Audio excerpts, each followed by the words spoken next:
Juan Velasco Alvarado. Para muitos, um nacionalista visionário que defendeu a justiça social e devolveu dignidade ao país. Para outros, um ditador improvisado que quebrou a democracia e arrastou o Peru para um turbilhão de crises, atraso e desordem. Já se passaram mais de 50 anos e a pergunta continua pairando no ar, como uma sombra que atravessa gerações. Ele foi um bom ou um mau presidente? A resposta não é simples e, de certa forma, subjetiva. Mas ao final desta história, você terá mais elementos para formar sua própria conclusão e decidir quem foi realmente esse homem que marcou profundamente a história do Peru. Vamos começar do início. Juan Francisco Velasco Alvarado nasceu em 16 de junho de 1910, no distrito de Castilha, província de Piura, norte do Peru.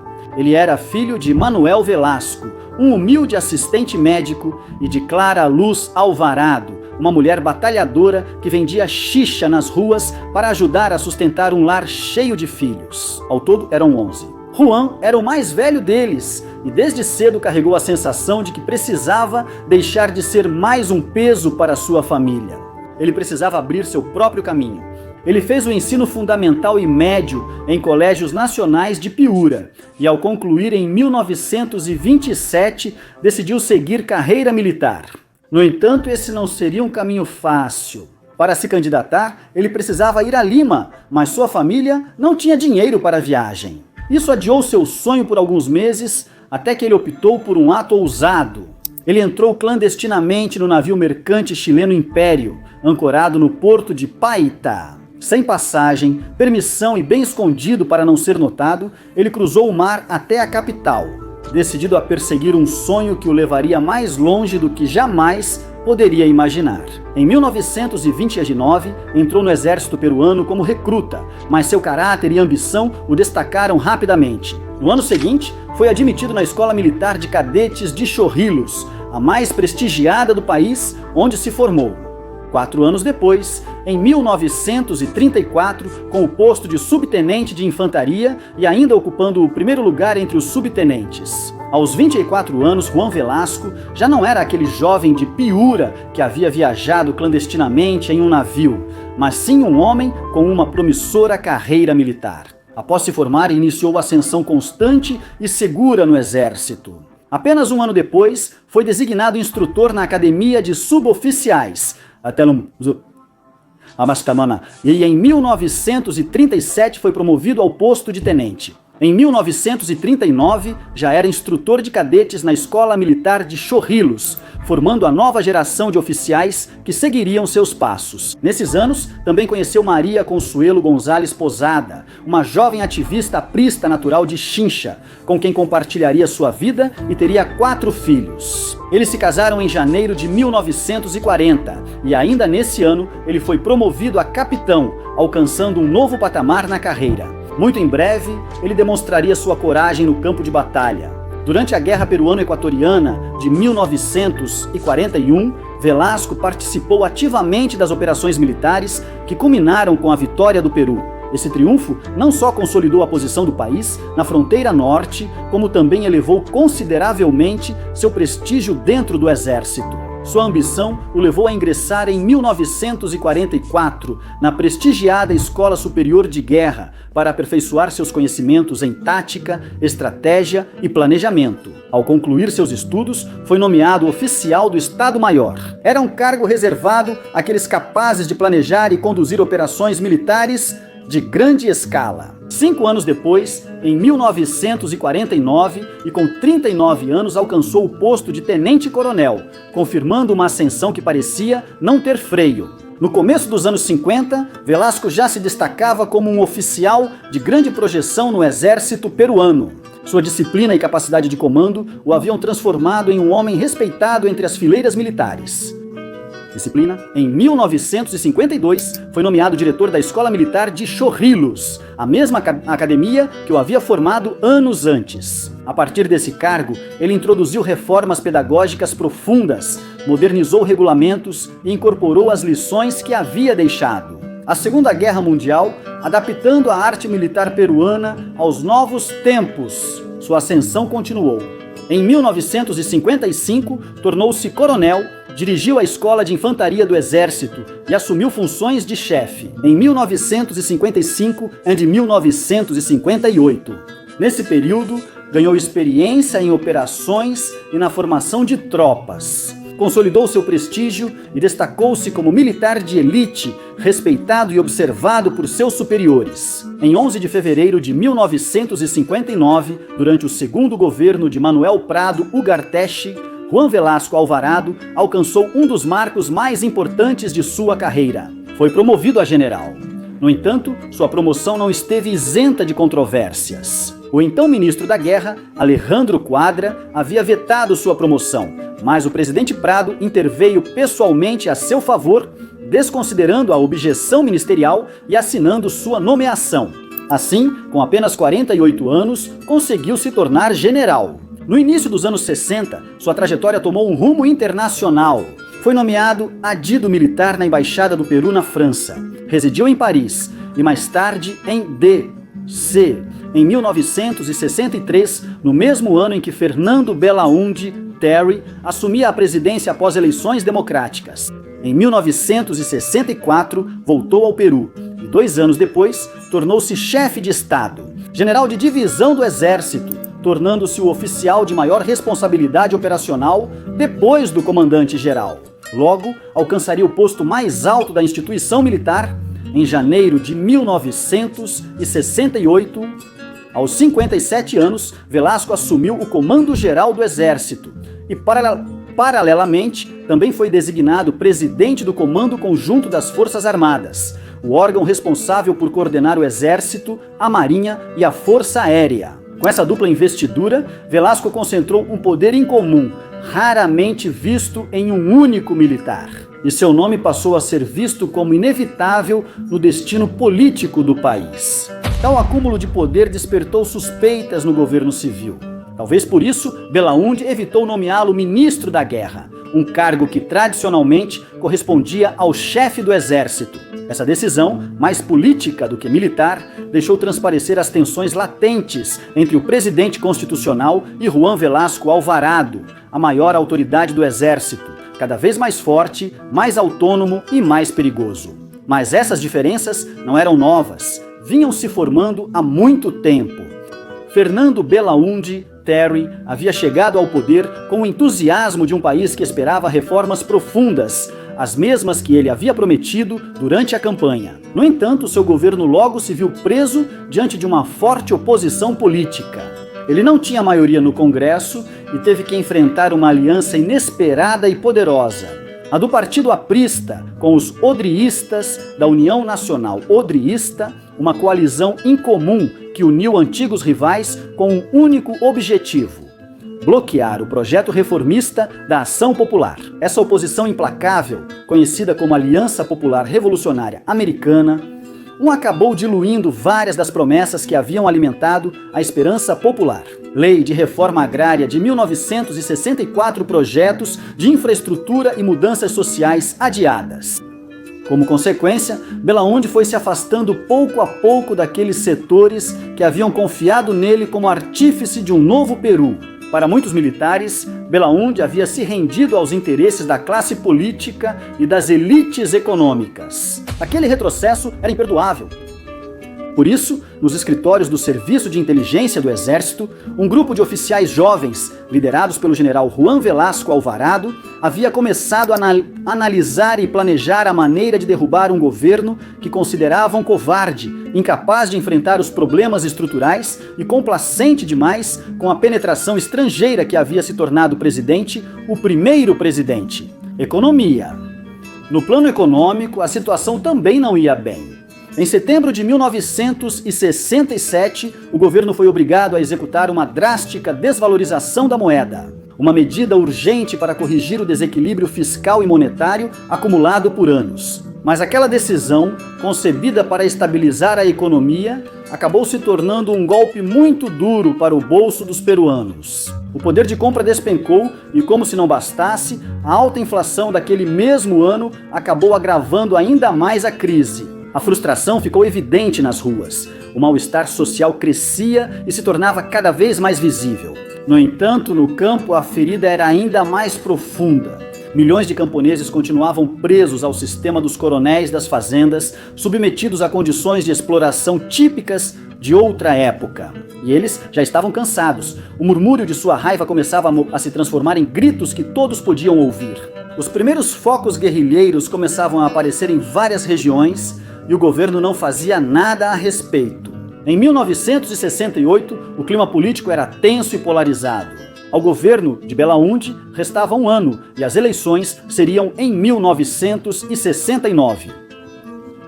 Pareciam prenunciar a vitória de um velho inimigo dos militares. Vítor Raul Aya de la Torre, o histórico líder da Aliança Popular Revolucionária Americana. Essa possibilidade acendia alarmes nos setores conservadores, mas principalmente nos comandos militares, ainda marcados por um profundo anti-apristismo. Para Velasco, o tempo corria e ele sabia que precisava agir antes que o cenário se concretizasse. Foi então que surgiu a oportunidade perfeita. O escândalo da página 11.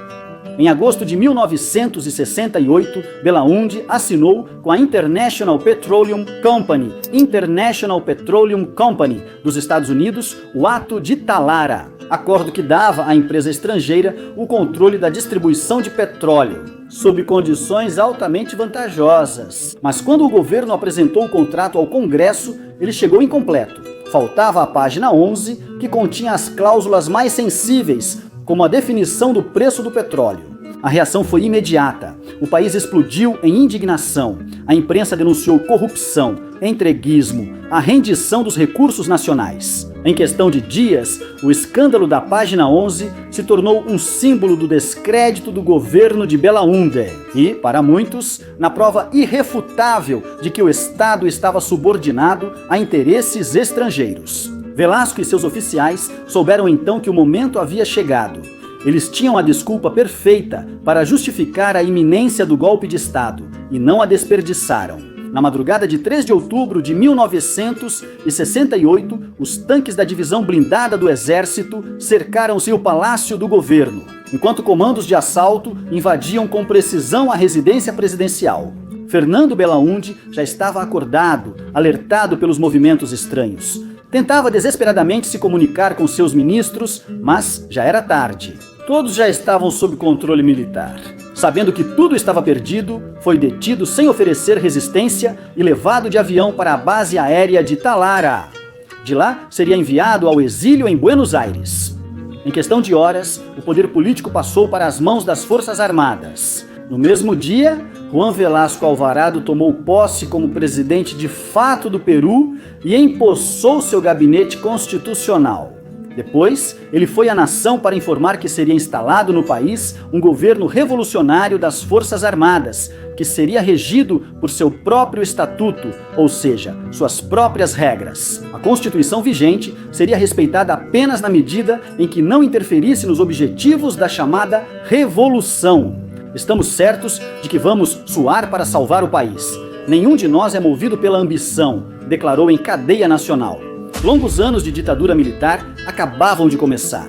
Não houve resistência militar nem organizada diante do golpe. Os altos comandos, ainda leais a Belaúnde, foram rapidamente neutralizados, enquanto os sapristas, seus opositores mais ferrenhos, não tinham força nem capacidade para uma reação ativa. A imprensa nacional foi intervinda. As redações receberam ordens estritas de publicar somente as informações autorizadas pela junta militar, silenciando assim qualquer voz crítica.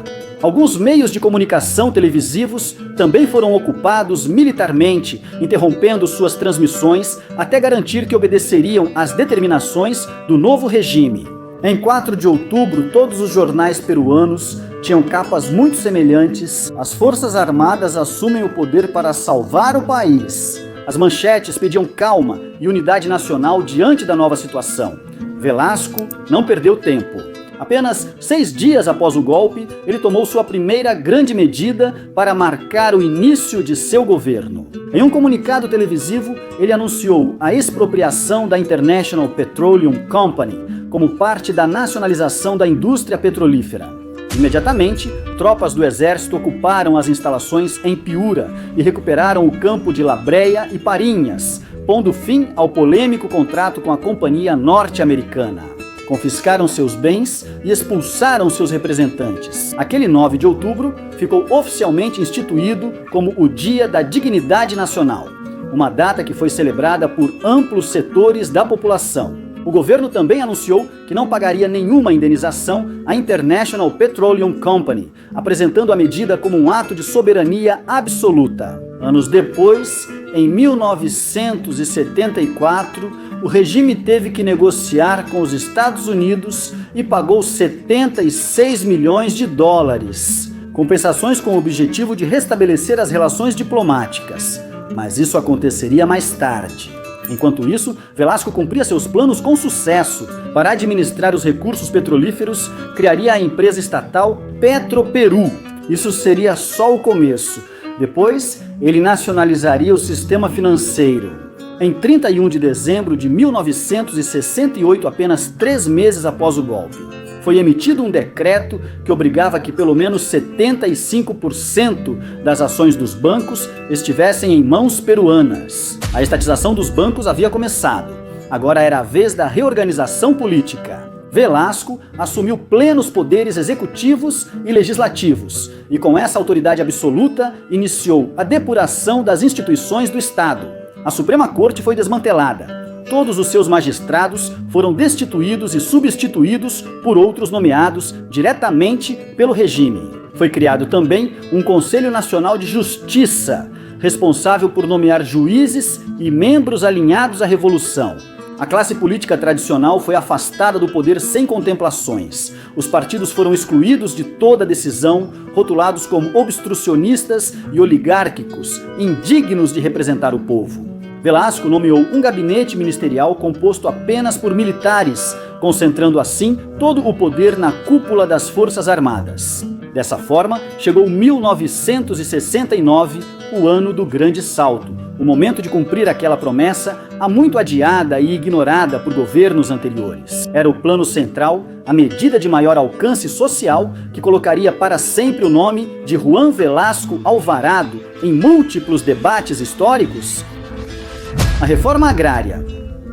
Milhares de fazendas seriam expropriadas, milhões de hectares mudariam de mãos e centenas de milhares de camponeses seriam reconhecidos. Para entender o significado e os motivos da reforma agrária, é fundamental lembrar alguns pontos.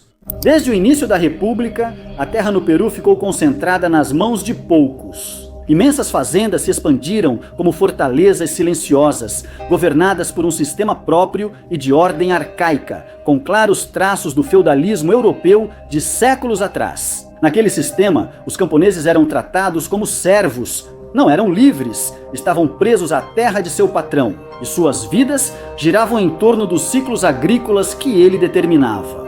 Eram vistos apenas como súditos, sem direitos, não cidadãos plenos. Eles não tinham títulos de propriedade, segurança jurídica, direito ao voto ou qualquer possibilidade real de progresso. Eles nem sequer podiam decidir sobre o seu tempo, nem sobre o destino dos próprios filhos. Além disso, eram submetidos a castigos físicos e violência, sem direito a qualquer reclamação. Os fazendeiros controlavam todos os aspectos de sua existência, seu trabalho, sua vida, sua cultura. Era um Peru onde o patrão se erguia como um senhor medieval, dono absoluto da terra e das pessoas que a trabalhavam.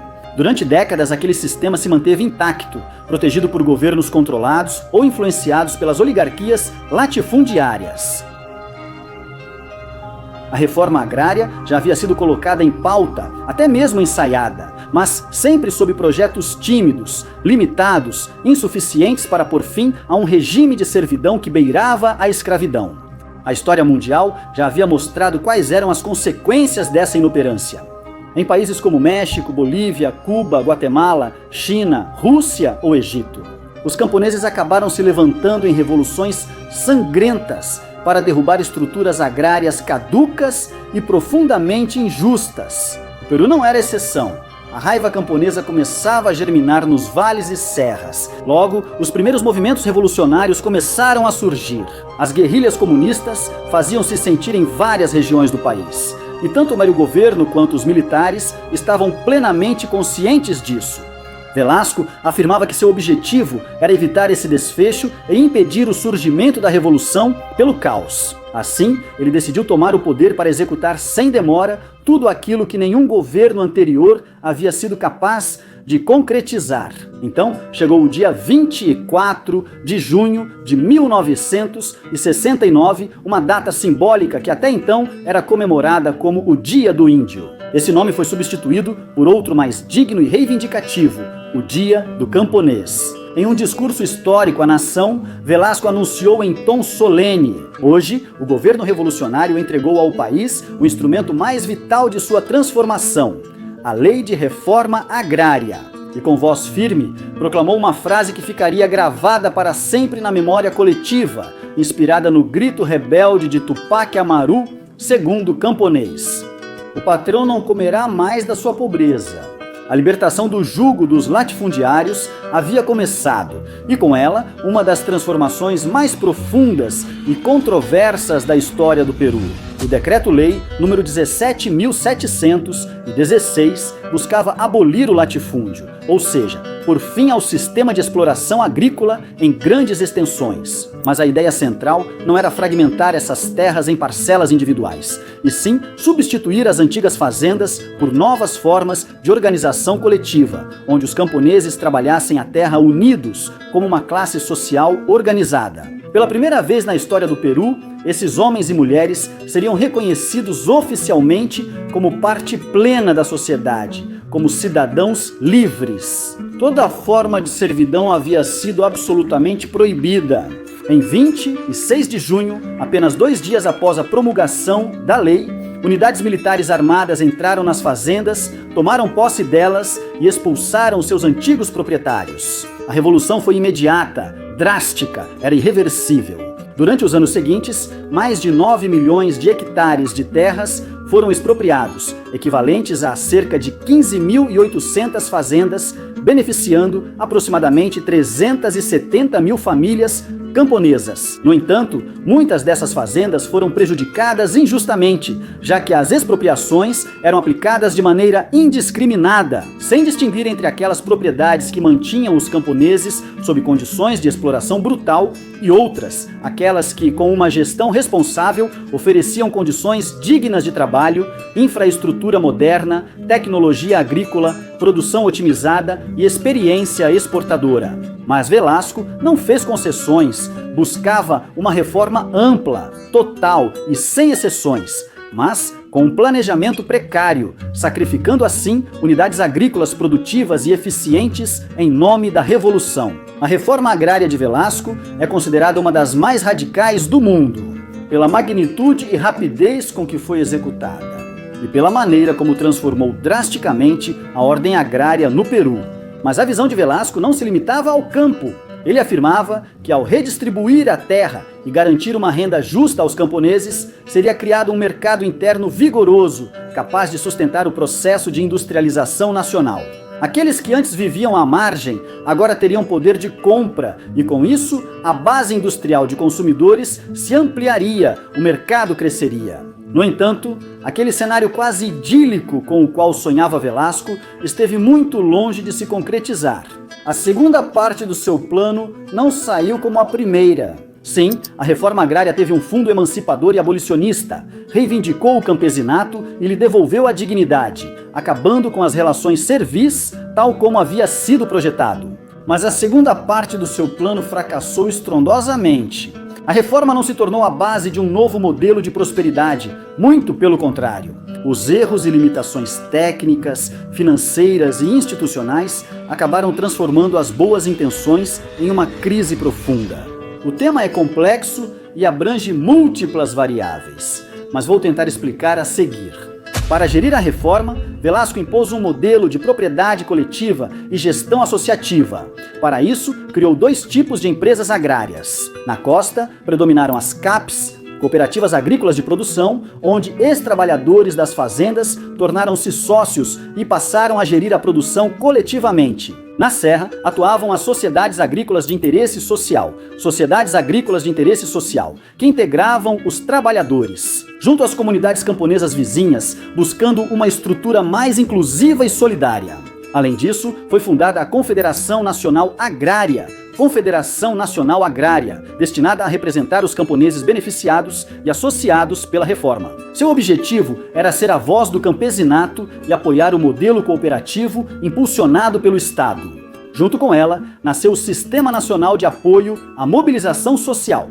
Sistema Nacional de Apoio à Mobilização Social, uma das instituições mais emblemáticas do governo de Velasco. O Sistema Nacional de Apoio à Mobilização Social foi concebido como um organismo de participação e mobilização popular, destinado a canalizar o apoio social ao processo revolucionário e a organizar politicamente a população, transformando-a em atores ativos do novo modelo de Estado. Em teoria, deveria ser uma ponte entre o governo militar e o povo, promovendo a participação consciente e ativa dos cidadãos nas tarefas de desenvolvimento econômico e social, incorporando os setores mais pobres e tradicionais à revolução.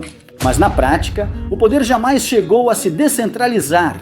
O sistema sempre funcionou de maneira vertical, subordinando as organizações sociais às diretrizes transformando-se mais em um instrumento político do que em um espaço real de participação popular.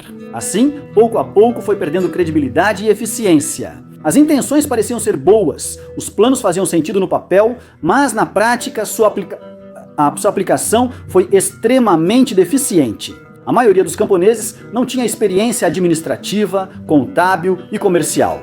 Embora conhecessem o trabalho no campo, desconheciam os processos de gestão empresarial. O Estado não conseguiu oferecer um treinamento adequado nem garantir a autonomia real das cooperativas, que acabaram sendo dirigidas por funcionários e técnicos estatais alheios ao contexto local.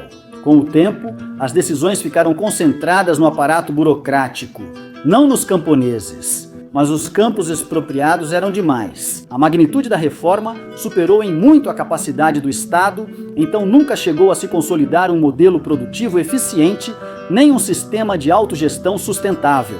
A distribuição de renda também teve sérios problemas estruturais. Os benefícios eram coletivos, não individuais, o que desestimulou o esforço pessoal. Todos recebiam o mesmo, independentemente da sua produtividade.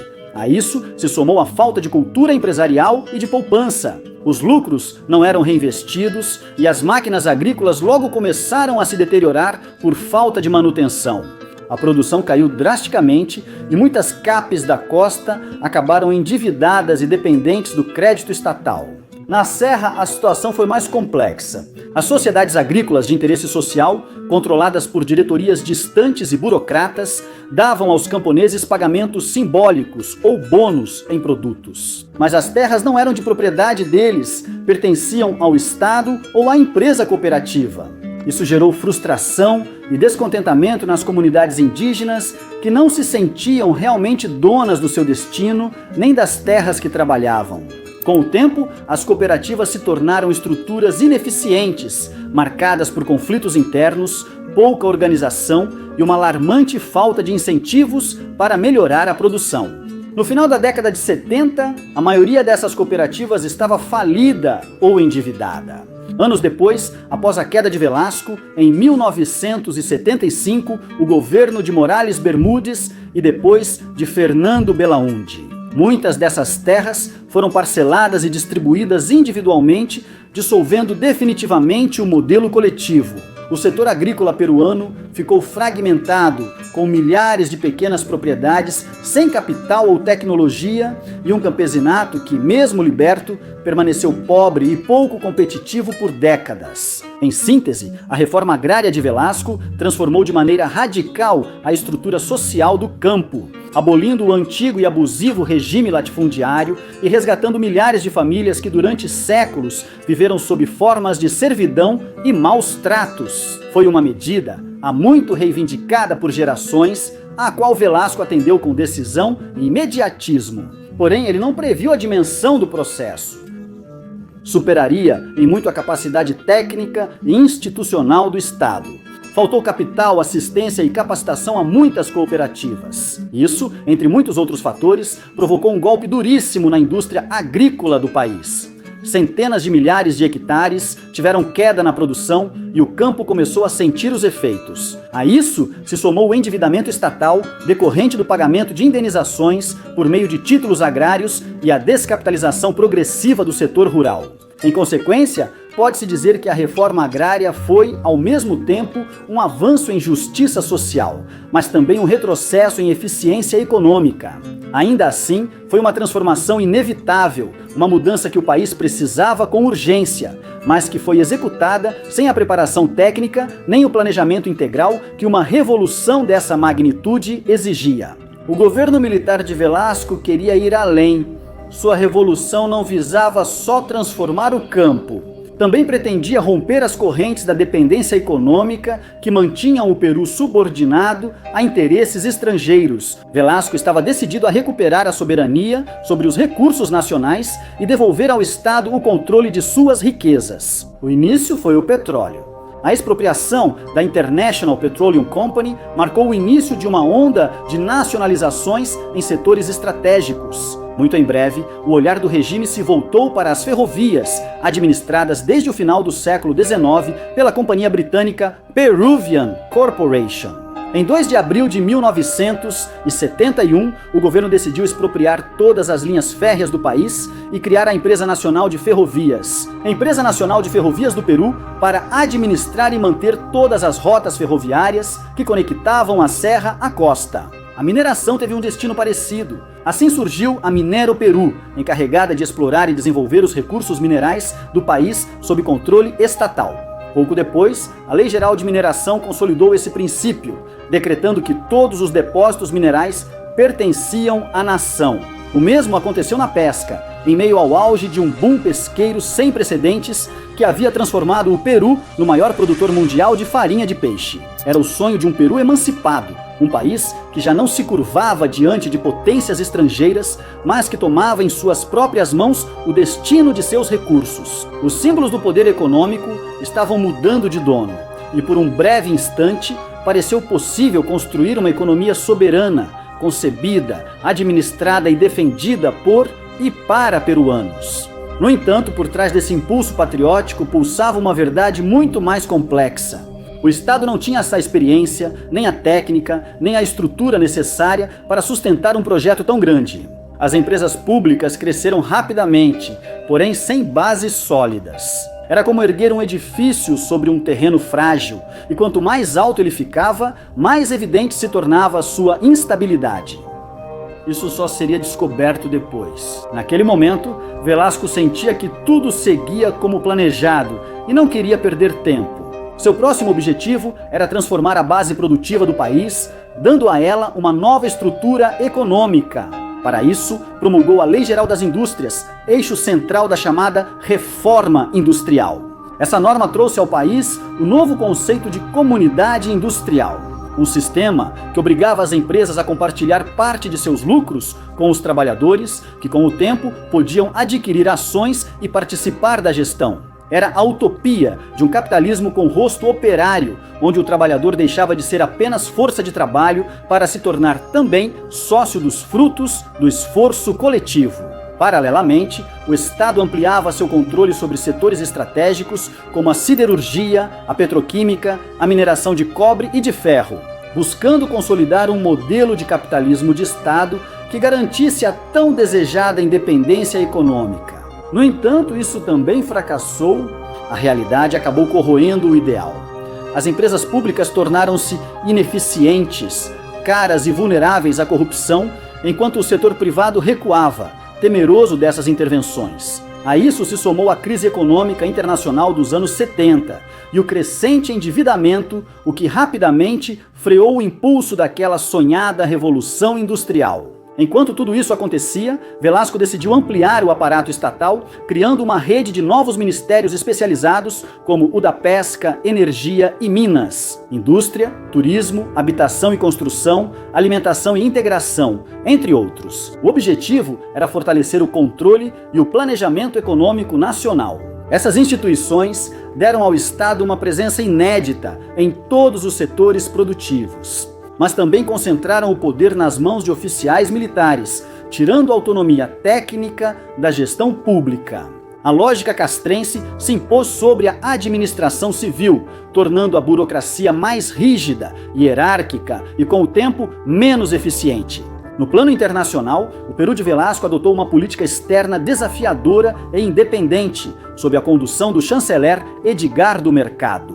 Jarra, o mesmo que pouco depois introduziria Vladimiro Montesinos na esfera política, contratando-o como seu assessor, para depois ser traído por ele. Se você quiser conhecer melhor essa história, recomendo que depois assista a este vídeo e, se estiver gostando deste também, convido você a se inscrever no canal e deixar um like. Com essa nova postura, o país buscou se afastar da subordinação a Washington e revalorizar sua imagem soberana diante do mundo, elevando sua voz em fóruns internacionais com um discurso aberto, certamente anti-imperialista. Já havia enfrentado os Estados Unidos ao expropriar a empresa petrolífera e agora defenderia com a mesma firmeza sua soberania marítima de 200 milhas diante das pressões norte-americanas. Ao mesmo tempo, estreitou laços com o Bloco Socialista, restabelecendo relações com a União Soviética e a Europa Oriental, de onde vieram armas, máquinas e assistência técnica. Mas o acontecimento mais simbólico dessa virada foi, sem dúvidas, a visita do ditador Fidel Castro a Lima, em dezembro de 1971. Foi calorosamente recebido por Velasco no aeroporto, e juntos percorreram a cidade enquanto multidões os aclamavam como heróis da Revolução Latino-Americana. Esse gesto seguiu a reconciliação diplomática com Cuba e transformou o Peru no primeiro país sul-americano a restabelecer as relações após a Revolução Cubana. Juan Velasco Alvarado, administrador, olhava profundamente para Fidel Castro, via nele um espelho ideológico e uma inspiração. Essa aproximação fortaleceu a posição do Peru dentro do movimento dos países não alinhados, embora ao mesmo tempo tenha semeado desconfiança e receio entre vários de seus vizinhos latino-americanos. Isso também se deveu à consolidação de uma estreita cooperação militar com a União Soviética, de onde o Peru começou a importar grandes quantidades de armamento moderno. Em poucos anos, chegaram ao país tanques, veículos blindados, artilharia pesada, aviões de combate e helicópteros, financiados em grande parte por créditos soviéticos. Graças a isso, o Peru se tornou uma das forças armadas mais bem equipadas da América do Sul. Isso causou desconfiança nos países vizinhos, especialmente no Chile, ainda marcado pela lembrança da Guerra do Pacífico. Os rumores logo aumentaram. Dizia-se que Velasco planejava uma revanche histórica, uma guerra destinada a recuperar os territórios perdidos há mais de 80 anos atrás. Com o tempo, saber-se-ia que não era apenas um mito, mas um projeto real, com planos operacionais, movimentos logísticos e preparativos concretos. Um episódio muito interessante, carregado de mistério, tensão e polêmica, e que revela um dos capítulos mais enigmáticos do regime militar. Para não me desviar do fio principal, desenvolvi essa história em um episódio separado, exclusivo para os membros premium deste canal. Velasco e Pinochet. A guerra que não foi travada já está disponível, junto com outras 5 histórias inéditas que você não pode perder. Se você gosta do conteúdo deste canal, gostaria de apoiar seu crescimento e aproveitar os benefícios, te convido a se juntar. Mas se a sua situação financeira não permitir, não se preocupe. Siga a página no Instagram, me envie uma mensagem explicando isso e eu te mandarei um link para que você possa assistir a este vídeo. Em 1972, Velasco impôs a reforma educacional, outro dos pilares de sua revolução social. Convencido de que a mudança deveria começar nas salas de aula, promulgou a Lei Geral de Educação sob direção do general Alfredo Cartillo Becerra. A iniciativa visou democratizar e renovar o ensino, unificando o sistema educacional, incluindo o Quechua e organizando escolas em núcleos comunitários. Os novos programas de estudo priorizaram as ciências, a técnica e o fortalecimento da identidade nacional, exaltando a história peruana e figuras emblemáticas como Tupac Amaru, segundo. Essa abordagem foi até reconhecida pela Organização das Nações Unidas para a Educação, a Ciência e a Cultura durante sua fase inicial, devido ao seu caráter inovador e inclusivo. E nesse esforço para promover uma política igualitária, também foi instituído um uniforme escolar único para todos os estudantes, simbolizando a equidade social. Um fato muito lembrado por aqueles que hoje têm mais de 60 anos. Além de fortalecer a identidade nacional, a reforma ampliou significativamente a infraestrutura escolar. Foram construídos e inaugurados novos núcleos educacionais que levaram o ensino a áreas rurais, onde antes o Estado não chegava. As limitações orçamentárias impediram concluir muitas dessas obras. Em vários casos, as escolas foram inauguradas sem acabamento, sem serviços básicos e com escassez de materiais. E apesar dos esforços em muitas áreas de difícil acesso, a carência educacional persistiu. Nesse mesmo ano, nasceu o Sindicato Único dos Trabalhadores em Educação do Peru, o Sindicato Único dos Trabalhadores em Educação do Peru, cujos protestos por melhorias salariais foram duramente reprimidos, deixando evidente a distância entre o ideal do regime e a difícil realidade social que enfrentava. Enquanto isso, o governo de Velasco continuava ampliando seu ambicioso programa de nacionalizações. Um ano antes, em 1970, havia promulgado a Lei Geral de Mineração, que estabelecia que todos os depósitos minerais do país eram propriedade do Estado peruano. Sob esse princípio, em 1973, o regime expropriou a poderosa Cerro de Pasco Corporation, empresa norte-americana que controlava grande parte da mineração do centro do país. E sobre sua estrutura, criou a empresa estatal Centro-Min Peru. Pouco depois, a Marcona Mining Company, dedicada-se na extração de ferro, teve o mesmo destino. Ela passou a se chamar Ferro Peru. Com essas medidas, o Estado consolidou o controle dos principais recursos minerais do território nacional. Mas o entusiasmo inicial logo se deparou com a realidade. A falta de tecnologia moderna, a pesada burocracia administrativa e a fuga de capitais privados provocaram uma rápida deterioração na produtividade. As novas empresas estatais, longe de gerar lucros, começaram a operar com prejuízo e a depender do financiamento público. Era o mesmo padrão que começava a se repetir em quase todas as indústrias nacionalizadas durante o regime Velásquez. O governo é um mau empresário. Essa frase acabou ressoando em todos os setores: mineração, petróleo, bancos, transporte, pesca. O Estado peruano não estava preparado para assumir o papel de gestor empresarial. As empresas estatais se multiplicaram sem um planejamento claro e foram dirigidas por militares ou funcionários sem experiência, mais atentos às ordens políticas do que à rentabilidade ou eficiência. E, claro, logo ficaram envolvidas em uma crescente onda de corrupção. O modelo de Velasco tinha várias falhas e logo enfrentou fortes contradições. Tinha sido proposta uma política de independência econômica e soberania nacional. Na prática, o Peru dependia ainda mais das importações para manter suas indústrias e garantir a alimentação básica. Com a queda da produção interna, produtos essenciais como trigo, farinha, óleos, laticínios, milho e arroz precisavam ser trazidos do exterior em grandes quantidades. Essa dependência alimentar se tornou uma das maiores paradoxos do processo. A contradição de um modelo que proclamava autossuficiência.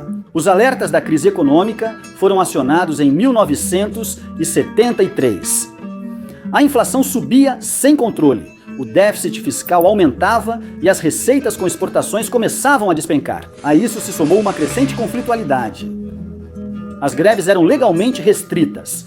Foram registrados paralisações e protestos em vários setores. Também começaram as invasões de terras em vales costeiros e andinos. Os camponeses, frustrados com a lentidão do Estado, decidiram não esperar mais pelas promessas da reforma agrária.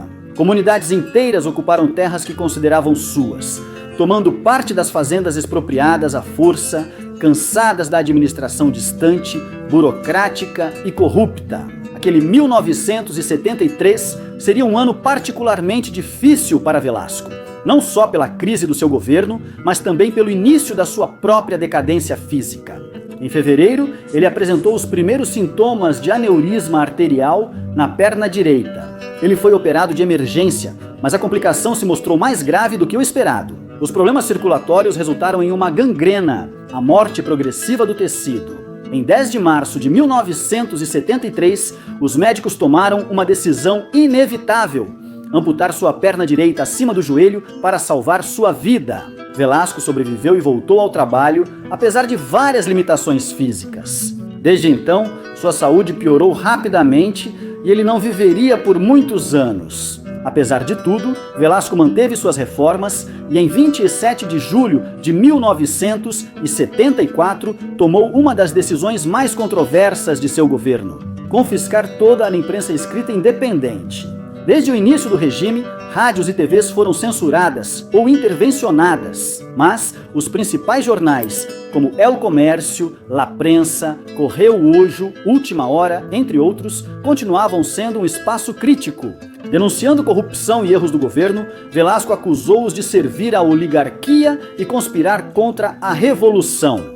Assim, em um episódio polêmico, ordenou sua expropriação por decreto.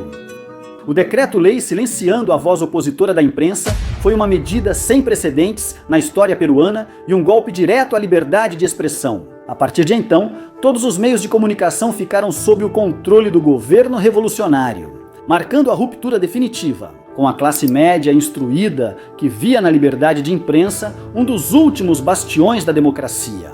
Paralelamente a isso, a crise dentro das Forças Armadas se aprofundava.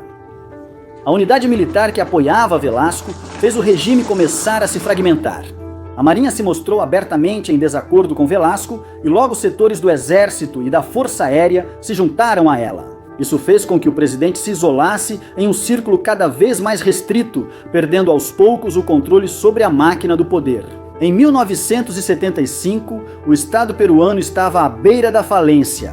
Velasco, encurralado pela crise, foi obrigado a adotar medidas pragmáticas e a fazer aquilo que um dia jurou que não faria. Reduziu subsídios, controlou salários e incentivou o investimento estrangeiro, com a esperança de reativar uma economia que estava desmoronando.